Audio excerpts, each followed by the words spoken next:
Donc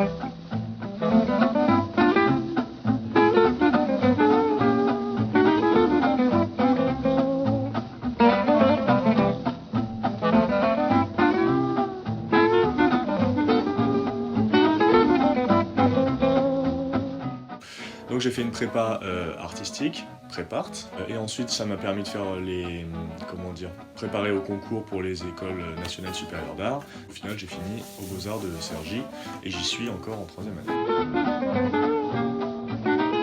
Donc pour moi c'est une façon de dialoguer et à la fois d'avoir un monologue.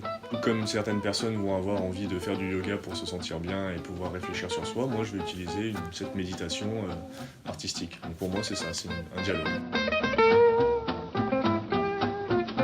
Je fais et ensuite je propose, donc généralement j'ai pas de demande et je n'ai pas de contrainte, on va dire, de quelque chose que j'ai pas envie de faire. Donc, généralement, en amont, j'ai pas mal réfléchi à des compositions, à des choses qui sont, on va dire, je vais avoir une idée assez fixe de quel matériau je vais avoir envie d'utiliser, quel médium, et de fil en aiguille, en fait, ça va se traduire sur la toile. Si je vois que selon moi, finalement, ça parle pas, ça fonctionne pas, il y a comme un déséquilibre, alors là, souvent, et c'est en ça que la composition de départ est rarement celle finale. Donc il y a quand même il y a un contraste entre ce que je pense, ce que je fais au moment où je le fais, l'arrivée et ensuite comment ça va être présenté, dans quel cadre c'est présenté.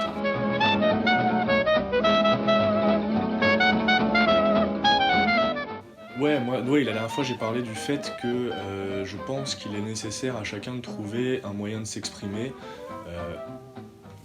qui serait du domaine artistique. Ça peut être via l'écriture, via la caméra, via le pinceau, via les techniques sèches, le dessin, ça peut être des petites choses, même la photographie, c'est des petites choses qui seraient une façon de se traduire à soi-même des émotions qu'on n'a pas forcément la capacité de dire aux autres. Même si c'est une amie ou un ami très proche, il y a toujours une espèce de barrière, il y a toujours quelque chose qu'on garde pour soi, et ce truc qu'on garde pour soi, il me semble plus facile à retranscrire par une pratique.